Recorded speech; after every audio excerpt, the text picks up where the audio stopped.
Je viens de faire une vidéo sur un film que j'ai beaucoup aimé, qui m'a qui m'a vraiment ému, qui m'a par moments bouleversé, et qui m'a fait vibrer en tout cas, et qui m'a donné envie de m'améliorer en fait, de devenir un meilleur papa. C'est Everybody's Fine avec comme acteurs principaux Robert De Niro notamment et Drew Barrymore. Et donc j'ai beaucoup parlé, donc j'ai fait une vidéo avant celle-ci pour parler de ce film, pour parler de sa valeur, sa dimension cathartique, son pouvoir de changement aussi. Voilà, cette dimension artistique comme on l'aime, qui nous pousse à nous élever, à devenir meilleurs, qui nous, qui nous fait cogiter aussi. Et pour beaucoup de gens, je pense que c'est important que toute œuvre artistique euh, soit riche en possibilités d'introspection, en élévation de soi-même, etc. Par contre, et puis je renvoie aussi au contenu de la vidéo que j'ai fait avant, un des éléments du cinéma, c'est que le cinéma, il est, il peut être, il est, euh, ça peut être une arme à double tranchant. Autant il peut contenir, c'est comme la vie, autant il peut contenir des choses positives, autant il peut contenir des choses négatives ou pas positives pour nous, ce qui est négatif et pas positif pour nous, la formulation diffère et la nuance diffère. C'est que ce qui est pas bien n'est pas bien de manière, je dirais, métaphysique et universelle. Et puis il est là et on en a besoin pour pouvoir s'y référer. Mais ce qui est pas bien, ce qui est pas bon pour nous à certains moments de notre vie, c'est encore plus fort. C'est-à-dire que il y a des choses qu'on n'a pas besoin d'entendre, hein, et des choses négatives ou pas bonnes qu'on n'a pas besoin d'entendre à un moment donné de notre vie. Et je voudrais prendre une phrase dans ce film où un des enfants de Robert De Niro, qui est le papa dans ce film, justifie le fait, c'est pas lui-même, mais bon, c'est ses frères et sœurs qui parlent de lui, justifie le fait qu'il soit tombé dans la drogue, qu'il soit dépressif, etc., suite à la mort de sa maman dans le film.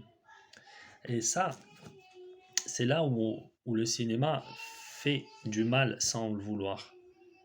Pareil, le scénariste doit être authentique. Le scénariste raconte des histoires.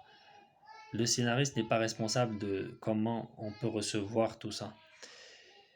Quand on n'a pas réfléchi sur ce que ça veut dire le deuil, comment faire un deuil, quand on n'est pas trop, par exemple, dans la religion, toutes les religions traitent de ces questions-là, du deuil, que ça soit, peu importe lesquelles. Quand on est, entre guillemets, athée, ou bien on n'a pas envie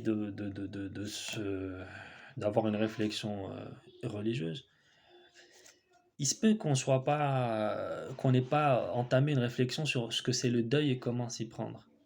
Et c'est là où sont introduites les idées qui, qui, qui viennent se nicher dans la programmation mentale de la personne, qui, lui, s'identifiant au personnage, eh ben, va assimiler cette idée comme quoi notre notre survie mentale ou notre bien-être mental au, à, est soumis à la vie ou au décès de quelqu'un d'autre ou en tout cas à des éléments exogènes de nous, extérieurs à nous-mêmes.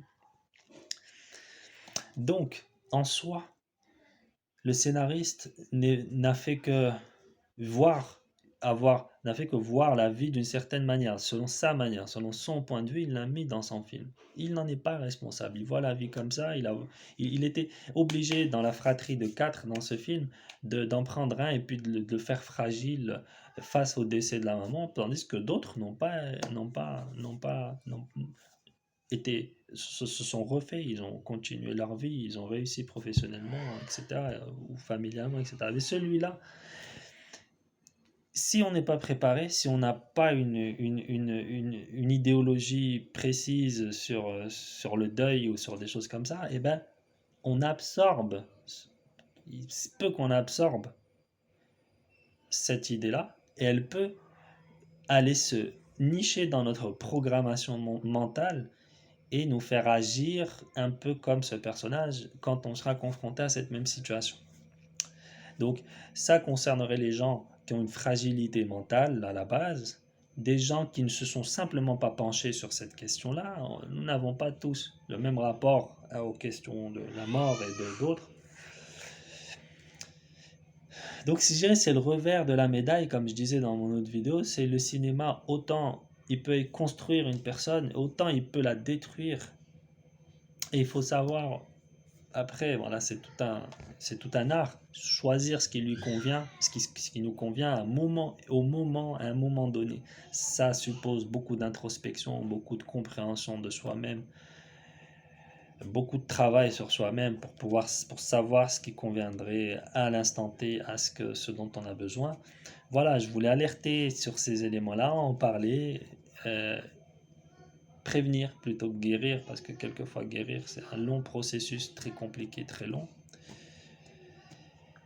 Donc attention à ce que véhiculent les œuvres, attention à être bien prêt, attention à bien respecter les limites d'âge, même si ce n'est que même si ces limites d'âge, ben bon, c'est ça va pour les enfants, mais bon, après quand on baigne dans l'immense océan de l'âge adulte, bah, c'est compliqué. On voit bien que c'est beaucoup plus subtil le fait de pouvoir adapter nos besoins à ce qu'on nous donne avec la surprofusion actuelle de contenu. Il y a vraiment un travail de tri à faire. On peut se faire aider, bien sûr, par des professionnels. Je sais pas si, je sais pas d'ailleurs s'il y a des gens qui s'occupent de ça. Je sais qu'il y a beaucoup de conseillers sur les séries qui vous conseillent des séries, mais est-ce qu'ils font ce travail d'adapter une série ou un film par rapport à ce qu'il vous faut? Je pense que ça peut être très très important pour la santé mentale des individus. Et c'est une façon, une nouvelle approche un peu de voir le cinéma. Je voulais vraiment partager ça. C'est mon expérience personnelle.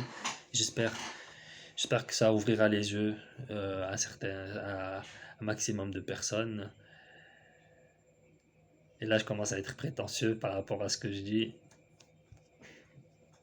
Donc voilà, avec bienveillance, on a essayé de partager cette info. Je vous dis à la prochaine fois pour d'autres vidéos, j'espère.